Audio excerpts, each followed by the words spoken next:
Hey everybody, it's Alan Smith. Welcome back to the channel. Now today, as promised, I'm going to preview and showcase some of my old Space Marine Silver Skulls, and I also have another faction here that was in the case that I called the Black Hand.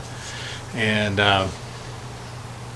we're going to go here and I'm going to show you one of the features that I did with this army, which was I took, this guy came like this. Now he's a metal fig. Now we're going to come in on the close cam here. This is I believe they called the guys with the pointy helmets the Mach 4. If I'm wrong, correct me below. I haven't had time to really research it. And you see here, this guy came, he was holding a box of some kind. Now this is before the days, guys. We're talking 87, 88, 89, 90. I wasn't using washes, and you can see here back then it was just basically like crushed foam, right? It wasn't very fine. I used probably like a medium, but they've been a little dinged up. You see little chips and things, but I wanted to put this up because you newer players and you even not so newer players would I think hopefully appreciate this. These old armies, you can see how the scale, it wasn't that, what did they call it, heroic scale. This was more of a normal scale, 28 mil. But what I did with these guys was they also in this game store I was at, they had different types of games that they played there, but one of them was the old Battletech, late 80s Battletech models, and this is an old Battletech model, and I just I drilled a hole and put a wire in there. That's how it was in 1988. So he was radio controlled by this guy, so he could like hide behind rocks and stuff, hide behind in a building, and as long as he could use this guy kind of like he's a drone, right? So we got that, and then I have the same thing here. I took a captain type guy, I glued a control box to his hand, right? He's got a pistol, and this was the robot he controlled. And this one, now I do this often, especially with my historical miniatures that I use with my custom bases. And here you go, check that out. I just discovered this today. I kind of signed it. There's my initials, 111188. Right? I was like, oh my, there it is. I remember building these, right? And painting them. It's the same paint job. I've not done any touch-ups. There's been no washes put on them. I think I went to a hardware store and got some inexpensive like matte, varnish spray in a can. So there's a bit of a shine to them. I just have left them the way that I did them in '88. So he had the same thing. This was his remote control robot, and again, this was another Battletech robot that I picked up. Now here's the other Battletech robot that I have, and all this stuff has been in my display case. He's pretty cool. I really like this one. Now he was just painted for silver skulls, and I was doing this whole motif here, right? And so this is an old Battletech model, some little chips and things. I don't know what that was all about. I may have seen it in a magazine or something. I did a little lightning bolt with the number 3. I guess he was the third robot or something. I don't know.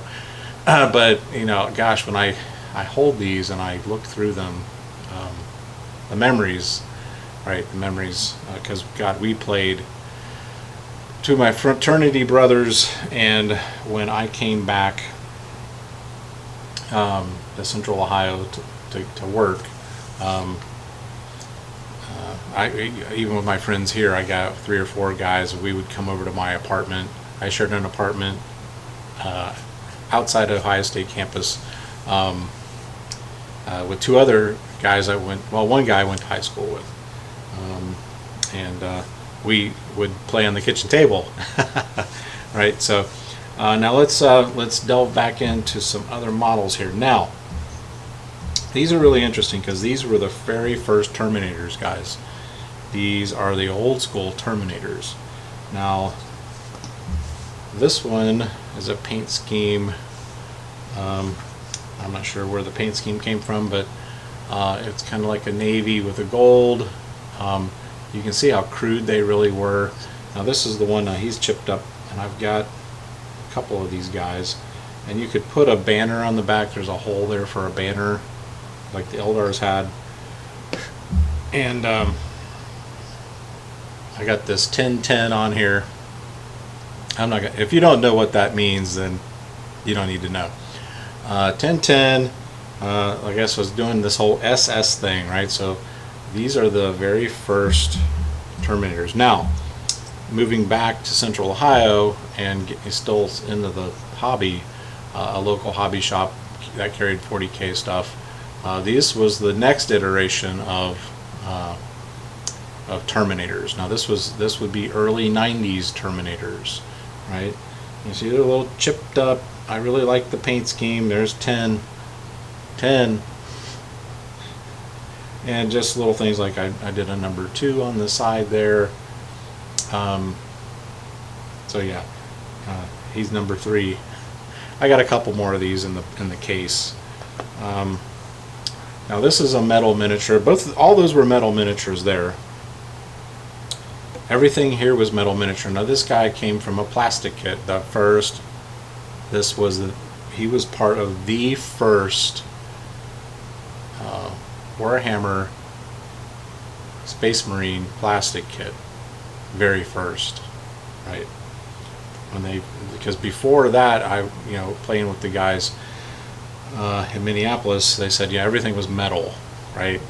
Up till about 88, 89, they started coming out with plastic kits. Now this guy's metal. He was probably from a blister pack.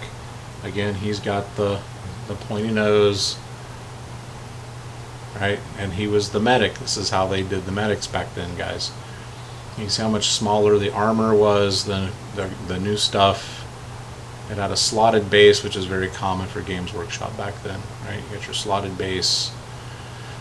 And a lot of these guys, the next ones I'm going to show you are very famous sculpts. I've got a few of them here that are highly sought after from some of the research I've done. I'm going to bring them all out, all the metal ones. Now, some of these are the Black Hands, and they're all metal. Now these are all metal figs. Let me go back in the shot here just a little bit. The guy with the power sword. Now this was, back when this was basically a chainsaw, right? A pointed power sword. You're not going to see that much, but this is a model that's probably worth close to $100. I mean, this is a very sought after model, right? From some of the research I've done, again, it's just the crushed foam.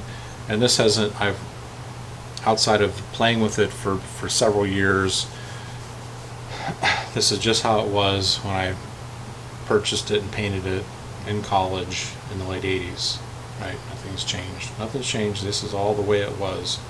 I'm going to go in on the shot just a little bit. This guy here, I haven't found a value on him yet, but I would say he's about the same. This is a classic antique Space Marine figure that's highly sought after. He's holding his helmet there. Classic sculpt. He's really held up. Wherever I bought the matte varnish that I sprayed on these guys, by God, it had really held up. I don't know, it was at True Value hardware store or something like that, right? But no washes, straight up amateur painting. Another metal fig, silver skulls, highly sought after. I'm not sure the value on this one. I couldn't find it. I'm going to say if I were to sell it, which I'm not, I would say $50. Right, $50. Classic early Warhammer fig, right? All metal, right? The slotted base. Another leader fig, right, that I painted with the black and the blue scheme, slotted base, right, just the way I painted him, no washes, straight up, hardcore, you know, knucklehead college kid, right? This one I would say for $100 because it's a leader fig, right? Now these guys, now this was like a standard dude. He was just an average Space Marine, right, with his bolter. You see, I was getting better. This was the next batch that I did. I created another chapter. I'd forgotten about these guys until I had broken out the case that I had these black troopers. And you see, I did sand. I probably went somewhere and got a little container full of sand somewhere. Now, I did a lot of fishing. When I first moved up there, I lived with my girlfriend's mom and her boyfriend. It was not the greatest situation, but they lived in a high-end neighborhood, and I could ride my bike on a bicycle path down to the Mississippi River and fish. As you know, even back then I fish now. I love to fish. That's probably where I got this sand, was somewhere along the Mississippi River where I fished, would be my guess. Here's a guy, some kind of a heavy weapon. Maybe you guys, you aficionados out there, can clue us all in on the nomenclature and the history of this particular weapon. This would be probably 1989. You know, these were, I bought these after I built the Silver Skulls.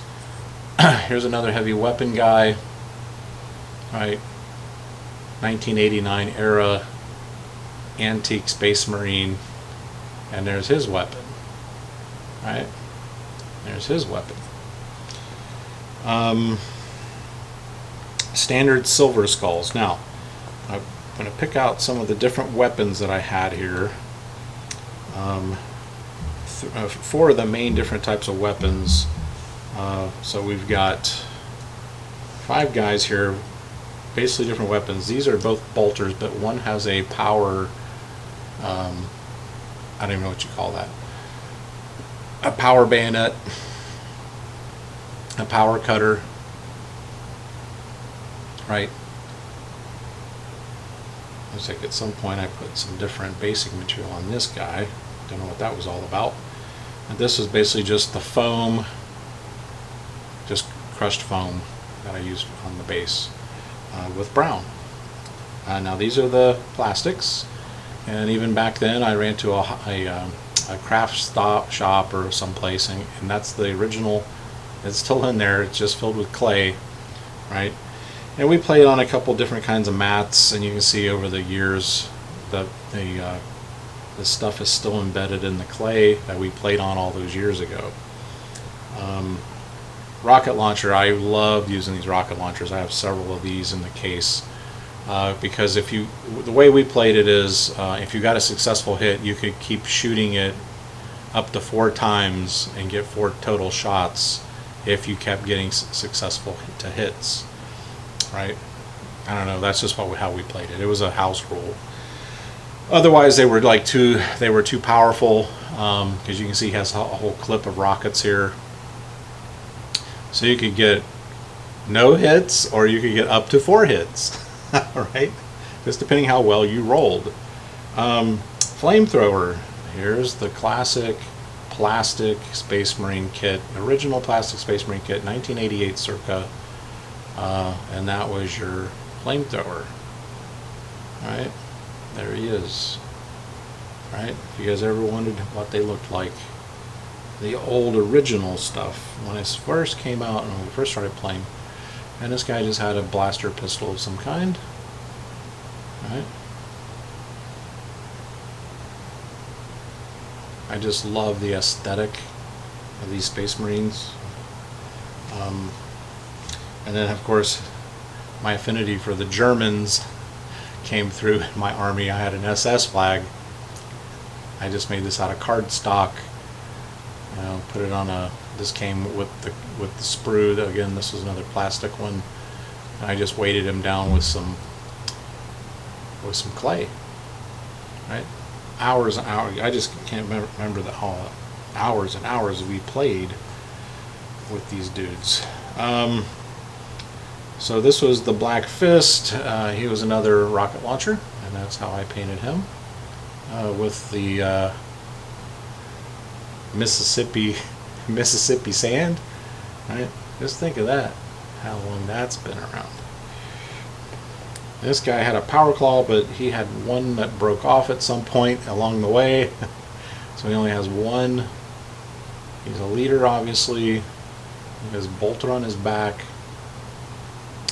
And he's got one sharp claw. There's, apparently I used a different color clay when I bought this next batch, when I did my black fists.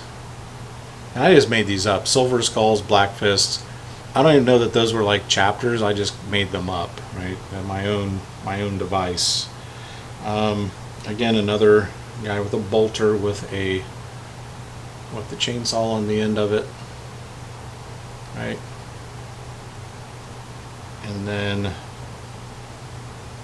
flamethrower. I was starting to apparently do these in silver at this point. And that one had, I think that was paint. I don't think that's the color of the clay. I don't know what happened there.